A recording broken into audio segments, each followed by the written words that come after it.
about a 76 Mark IV with only 25 on the clock? That's it.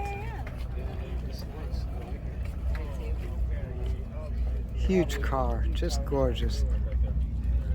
You see the couch interior? Very nice.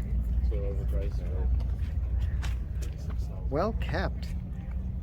Only 25,000 miles on it, but obviously she's been taken care of. Because a lot of times you get these cars with low mileage and they're pretty rough around the edges. Doesn't look like any body work. I like the rims.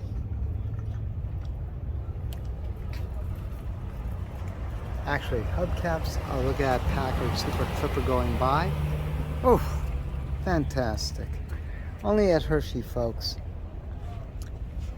Asking $25,000 for this 76 Mark IV with only 25 on the clock.